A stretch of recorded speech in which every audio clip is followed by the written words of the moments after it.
What's up, guys? Jeff Jorgensen here.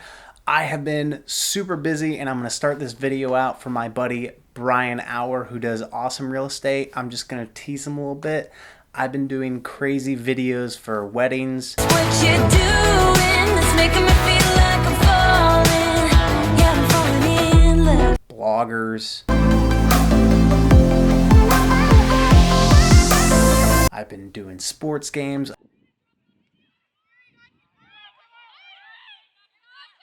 I've been hit up for commercials. I've been doing promotional videos like this one too.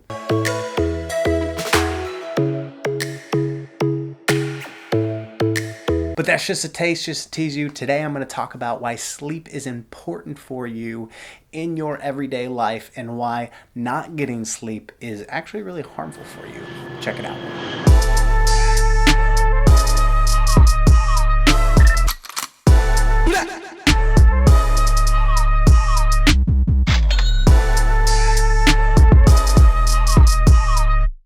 So why is sleep so important for us, and why do we just, when we don't get enough, we feel like we're dead. We feel like we just don't get enough. So one thing that you really learn at the beginning of your training, if you're going to be an aviation rescue swimmer, is you start to learn about how physiologically sleep is acting on your body and what it does for you. They found out years and years ago what sleep does to pilots and crewmen, and it actually causes them to actually kill themselves in a sense because they're super unsafe. Now, why is that? Your body has a natural internal clock in it, okay? The first thing I want to go over is circadian rhythm.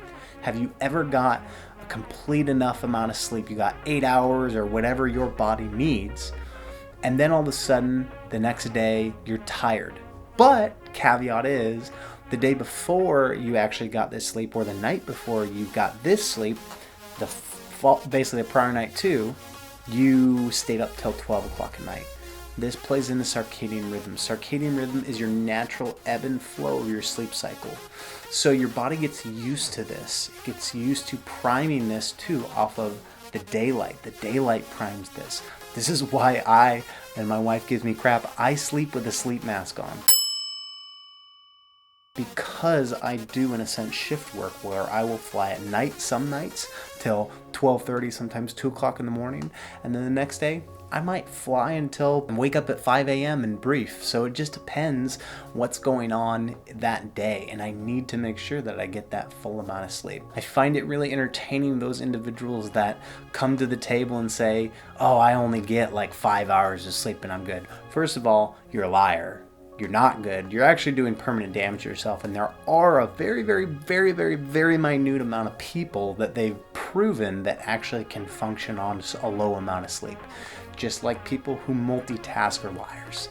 There's no such thing as multitasking. There's something called multi-switching. You're switching between tasks, which actually taxes your mind a lot more. So if you want to be really effective at anything, word to the wise, stick to one task and do it good, and then move on. My next advice for you to get a full amount of sleep and to actually benefit from your sleep is make sure the room is dark. Prime yourself by taking a shower.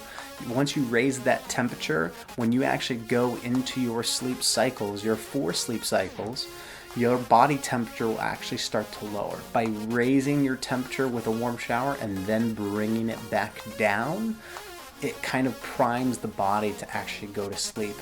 Also, the blue light on your phone, it's not helping you. It's not helping you at all. Especially, guys, this is really important.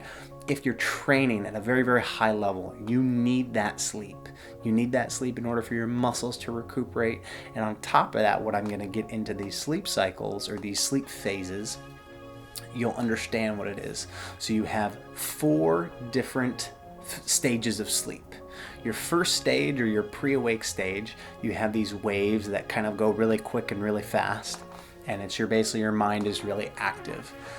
Then you move into stage 2, and stage 2 sleep is where you start to see what they call sleep spindles and what they call K complexes.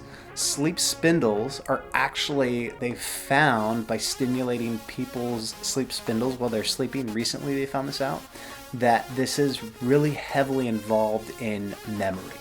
So if you're doing something you're learning something new every day, these sleep spindles and that second stage of sleep is very important. Now everyone hears about REM sleep. We're going to get to that. Then you go into what's called your third phase of sleep, which is a little bit more dramatic, and then you go down to the fourth, and then you go all the way back up basically to what's called REM sleep. So you don't go from sleeping here or going from stage 1 to stage 2, stage 3, stage 4, and then you get into REM. You actually go from pre-awake stage all the way to 2, 3, 4, and then you come all the way back up to REM sleep again. So you go through the stages again. So why is this important? You'll go through these stages in your sleep. I think it's somewhere between 5 to 6 times. Don't quote me on that. But you need to make sure you're getting all these sleep stages and these sleep cycles in, because if not, you're actually hurting your recovery of your brain, your body, and you'll actually, if you do this enough, it could cause long-term damage to you as a human being. So make sure you guys are getting enough sleep and keep the same consistent pattern on how you go to sleep every night. There's a lot of interesting things about the body and how it reacts to light, activity, heat, cold.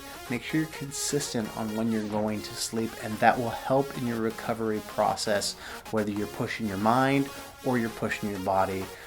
Again, thanks guys for catching in. I'm going to do more videos here shortly. Make sure you subscribe, hit the like button, and I'll catch you next time.